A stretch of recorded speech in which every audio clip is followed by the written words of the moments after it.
Hi friend, मेरा नाम है लकी और लकी ज्ञान बीपीसीएल में आपका स्वागत है। आज 45 क्वेश्चन का आंसर देंगे। चलिए शुरुआत कर लेते हैं एक से।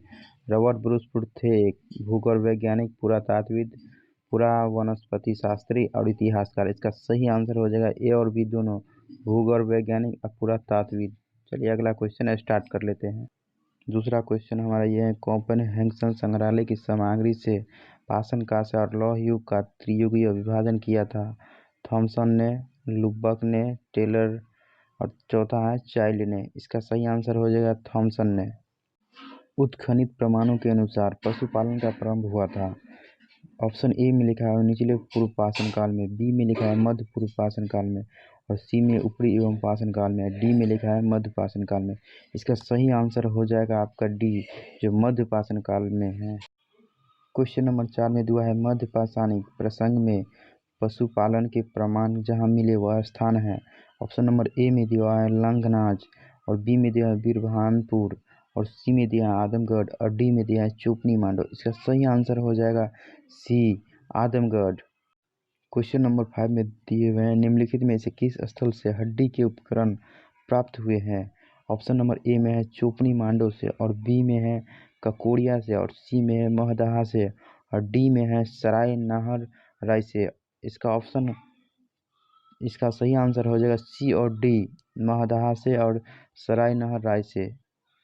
चलिए अगला क्वेश्चन देख लेते हैं।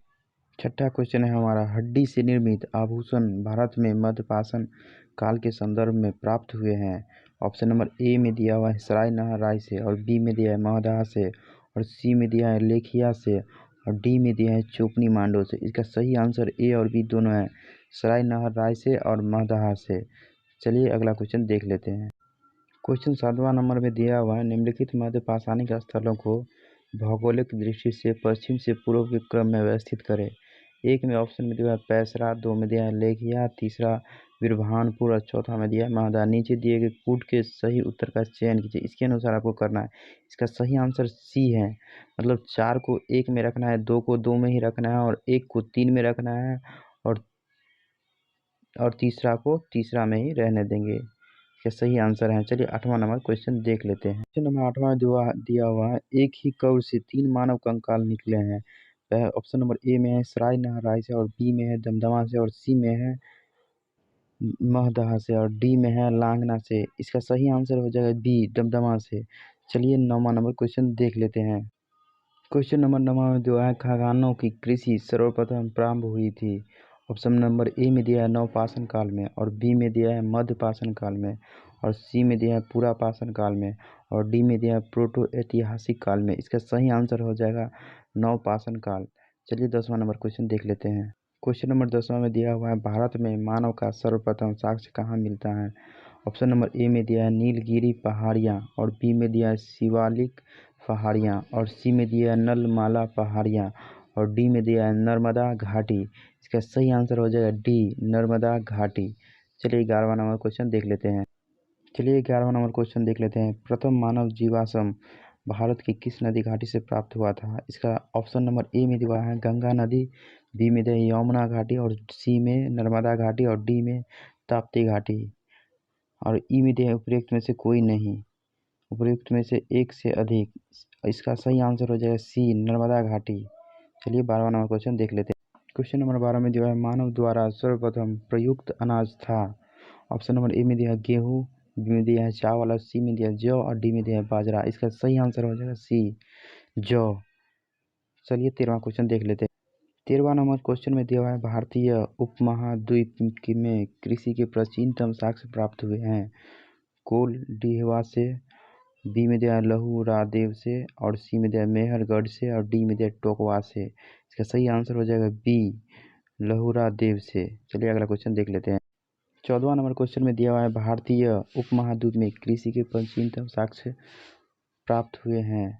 ए में दिया है ब्रह्मगिरी से और बी में दिया है बुर्जहोम से और सी में कोल डिहवा से और डी में दिया है मेहरगढ़ से। इसका सही आंसर हो जाएगा डी, मेहरगढ़ से। चलिए अगला क्वेश्चन देख लेते हैं। 15वां नंबर क्वेश्चन में दिया है, भारतीय उपमहाद्वीप में कृषि के प्राचीनतम साक्ष्य कहाँ से प्राप्त हुए हैं। इसका ऑप्शन नंबर ए में दिया है लोथल, बी में दिया है हड़प्पा और सी में दिया है मेहरगढ़ और डी में दिया है मुंडीगाक। इसका सही आंसर हो जाएगा सी, मेहरगढ़ से। चलिए अगला क्वेश्चन देख लेते हैं। 16 नंबर क्वेश्चन में दिया हुआ है, नवपाषाण युग में भारतीय उपमहाद्वीप के उत्तर पश्चिम यहाँ क्षेत्र हैं, जो समझ रहे हैं वहाँ क्षेत्र लिखा हुआ है। क्षेत्र में निम्नलिखित में से किस स्थान पर कृषि के अभ्युदय के प्रारंभिक प्रमाण प्राप्त हुए हैं? ऑप्शन नंबर ए में है मुंडी गाक, और बी में दिया है मेहरगढ़, सी में दबब सादत, और डी में दिया है बालाकोट। इसका सही आंसर हो जाएगा बी, मेहरगढ़। चलिए अगला क्वेश्चन देख लेते हैं। क्वेश्चन नंबर 17 में दिया हुआ है, भारत में पशुपालन एवं कृषि के प्राचीनतम साक्ष्य प्राप्त हुए हैं। ऑप्शन नंबर ए में है अंजीरा से, बी में है दमद सादत से, और सी में है किले गुल मोहम्मद से, और डी में है मेहरगढ़ से, और ई में उपयुक्त में से कोई नहीं या उपयुक्त में से एक से अधिक। इसका सही आंसर हो जाएगा डी, मेहरगढ़ से। चलिए अगला क्वेश्चन देख लेते हैं। क्वेश्चन नंबर 18 में दिए हैं, उत्तर प्रदेश की सांस्कृतिक विरासत के संदर्भ में निम्नलिखित कथनों में से कौन सा से कथन सही है? इस प्रदेश के अनेक उत्खनन प्रदेशों में वैश्विक संदर्भ में कृषि के प्राचीनतम प्रमाण प्राप्त हुए हैं। और दो में लिखा है, प्राचीनतम प्रमाण किसी अन्न, जौ और धान है। नीचे दिए कूट भाषा का प्रयोग करके सही उत्तर का चयन कीजिए। इसका सही आंसर हो जाएगा सी, 1 और 2 दोनों है इसका। चलिए अगला क्वेश्चन देख लेते हैं। क्वेश्चन नंबर 19 में दिया है, उस स्थल का नाम बताइए जहाँ से प्राचीनतम अस्थायी जीवन के प्रमाण मिले हैं। ऑप्शन नंबर ए में दिया है धौलावीरा, बी में दिया है किले गुल मोहम्मद, और सी में दिया है कालीबांगा, और डी में दिया है मेहरगढ़। इसका सही आंसर हो जाएगा डी, मेहरगढ़। चलिए अगला क्वेश्चन देख लेते हैं। क्वेश्चन नंबर 20 में दिया हुआ है, निम्नलिखित में से किन स्थानों से मध्यपाषाण काल में पशुपालन के प्रमाण मिले हैं? ऑप्शन नंबर ए में है औदे, बी में है बोरी, सी में है बागौर, और डी में है लखनिया। इसका आंसर हो जाएगा सी, बागौर। क्वेश्चन नंबर 21 में निम्नलिखित में से किसको चालकोलिथिक युग भी कहा जाता है? ऑप्शन नंबर ए में है पुरापाषाण युग, बी में है नवपाषाण युग, और सी में है ताम्रपाषाण युग, और डी में है लौह युग। इसका सही आंसर सी हो जाएगा, ताम्रपाषाण युग। चलिए अगला क्वेश्चन देख लेते हैं। क्वेश्चन नंबर 22 में दिया है, आहर सभ्यता के बारे में निम्न कथनों पर विचार कीजिए। एक में दिया है आहरवासी तांबा गलाना जानते थे, और 2 में दिया है ये लोग चावल से परिचित नहीं थे, और 3 में दिया है धातु का काम आहर वासियों की अर्थव्यवस्था का एक साधन था, और 4 में दिया यहाँ से काले लाल रंग के मूत्रभार मिले हैं, जिन पर सामान्यतः सफ़ेद रंग से ज्यामितीय आकृतियाँ उकेरी गई हैं। सभी विकल्प का चयन कीजिए। एक कुट भाषा में है। चलिए इसका सही आंसर 1 हो जाएगा। 1, 3 और 4 सही हैं। 1 को देख लेंगे, 3 को देख लेंगे और 4 को देख लेंगे। चलिए अगला क्वेश्चन देख लेते हैं। क्वेश्चन नंबर 23 में दिया हुआ है, निम्न में से किस एक पुरास्थल से पाषाण संस्कृति से लेकर हड़प्पा सभ्यता तक के सांस्कृतिक अवशेष प्राप्त हुए हैं? इसका ऑप्शन नंबर 1 में दिया हुआ है आमरी, बी में दिया है मेहरगढ़, और सी में दिया है कोटदीजी, और डी में दिया है कालीबंगा। इसका सही आंसर हो जाएगा बी, मेहरगढ़। क्वेश्चन नंबर 24 में दिया है, नवदा टोली का उत्खनन किसने किया था? ऑप्शन नंबर ए में है के.डी. वाजपेयी ने, और बी है बी.एस. वाकांकर ने, और सी में है एच.डी. सांकलिया ने, और डी में है मॉर्टिमर हिटलर ने। इसका सही आंसर हो जाएगा सी, एच.डी. सांकलिया ने। चलिए अगला क्वेश्चन देख लेते हैं। क्वेश्चन नंबर 25 में दिया है, नवदा टोली किस राज्य में अवस्थित है? ए में है गुजरात, बी में है महाराष्ट्र, सी में है छत्तीसगढ़, और डी में है मध्य प्रदेश। इसका सही आंसर हो जाएगा डी, मध्य प्रदेश में है। क्वेश्चन नंबर 24 में देख लेते हैं, वृत्त पाषाण स्मारकों की पहचान की गई है। ऑप्शन नंबर ए में है सन्यासी गुफाओं के रूप में, बी में है मृतक को दफनाने के स्थल के रूप में, और सी में है मंदिर के रूप में, और डी में उपयुक्त में से कोई नहीं। इसका सही आंसर बी हो जाता है, मृतक को दफनाने के स्थल के रूप में। चलिए अगला क्वेश्चन देख लेते हैं। क्वेश्चन नंबर 27 में दिया हुआ है, राख का टीला निम्नलिखित किस नवपाषाणिक स्थल से संबंधित है? ऑप्शन नंबर ए में है बुद्धिहाल, और बी में है संगन कल्लू, और सी में है कोलडीहवा, और डी में है ब्रह्मगिरी। इसका सही आंसर है बी, संगन कल्लू, संगन कल्लू। चलिए अगला क्वेश्चन देख लेते हैं। क्वेश्चन नंबर 28 में दिया हुआ है भीमबेटका किसके लिए प्रसिद्ध है? ऑप्शन नंबर ए में गुफाओं के शैल चित्र, बी में खनिज, सी में बौद्ध प्रतिमा और डी में सोन नदी का उपागम स्थल। इसका सही आंसर हो जाएगा ए, गुफाओं के शैल चित्र, गुफाओं के शैल चित्र, गुफाओं के शैल चित्र। क्वेश्चन नंबर 29 में दिए हुए निम्न में से कौन सा स्थल प्रागैतिहासिक चित्रकला के लिए प्रसिद्ध है? ऑप्शन नंबर ए में है अजंता, बी में है भीमबेटका, सी में है बाघ और डी में है अमरावती। इसका सही आंसर हो जाएगा बी, भीमबेटका से, भीमबेटका। क्वेश्चन नंबर 30 में दिया हुआ है भीमबेटका की गुफाएं कहाँ स्थित हैं? भोपाल में, पंचमढ़ी में, सिंगरौली में, अब्दुल्लागंज रायसेन में। इसका सही आंसर हो जाएगा डी, अब्दुल्लागंज रायसेन, अब्दुल्लागंज रायसेन। चलिए अगला क्वेश्चन देख लेते हैं। क्वेश्चन नंबर 31 में दिया है भारत में किस शिलान्यास से सर्वाधिक चित्र प्राप्त हुए हैं? ऑप्शन नंबर ए में है घाघरा, बी में है भीमबेटका। इसका सही आंसर हो जाएगा भीमबेटका है। क्वेश्चन नंबर 32 में दिया हुआ निम्नलिखित में से किस भारतीय पुरातत्ववेत्ता ने पहली बार भीमबेटका गुफा को देखा और उसके शैल चित्रों को प्रागैतिहासिक महत्व को खोजा? ए में है माधव स्वरूप वत्स और बी में है एच.डी. संकालिया और सी में वी.एस. वानकर और डी में है वी.एन. सही आंसर है C, V S. Wankar, V S. Wankar. Question number 33 में है भीमबेटका को किसने खोजा था? Doctor HD. सांखलिया, बी में है डॉक्टर श्याम सुंदर निगम, सी में है विष्णुधर वानकर और डी में है डॉक्टर राजबली पांडे। इसका सही आंसर हो जाएगा सी, डॉक्टर विष्णुधर वानकर, डॉक्टर विष्णुधर वानकर। चलिए अगला क्वेश्चन देख लेते हैं। क्वेश्चन नंबर 34 में दिए हुए हैं गैरिक मात्र भांड पात्र ओपीसी का नामकरण हुआ था? हस्तिनापुर में, बी में है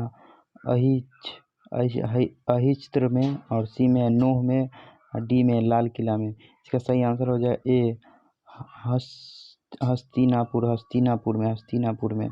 क्वेश्चन नंबर 35 में है ताम्रसम काल में महाराष्ट्र के लोग मृतकों को घर के फर्श के नीचे किस तरह रखकर दफनाते थे?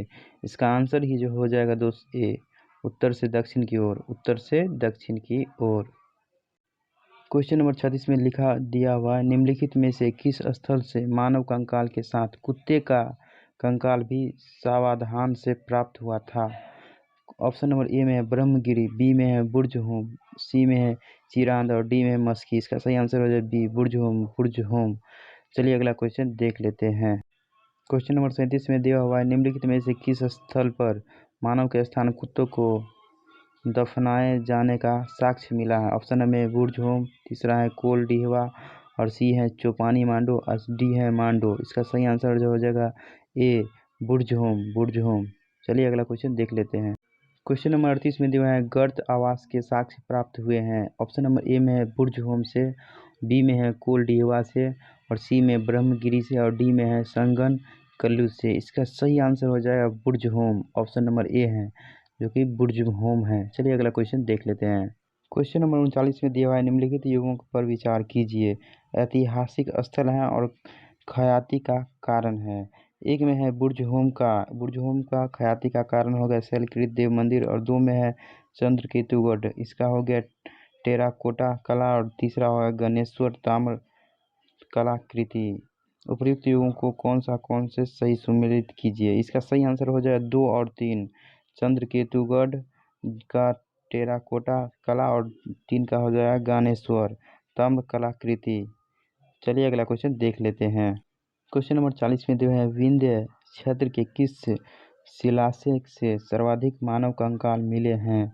ऑप्शन नंबर ए में है मोरहना पहाड़ और बी में है घघरिया, सी में है बघिया खोर और डी में है लेखिया। इसका सही आंसर हो जाएगा डी, लेखिया, लेखिया। चलिए अगला क्वेश्चन देख लेते हैं। क्वेश्चन नंबर 41 में नीचे 2 कथन दिए गए हैं, एक को अभिकथन और एक तथा दूसरे को कारण आर कहा गया है। अभिकथन ए, विंध्य क्षेत्र के पाषाण युगीन लोगों में नूतन भूतल काल के अंत में गंगा घाटी के प्रव्रजन किया। कारण आर, जलवायु परिवर्तन के कारण इस काल में शुष्कता का चरण था। नीचे दिए कूट से सही उत्तर का चयन कीजिए। इसका आंसर ही हो जाएगा दोस्त ए और आर दोनों सही हैं तथा आर एक की सही व्याख्या करता है। चलिए अगला क्वेश्चन देख लेते हैं।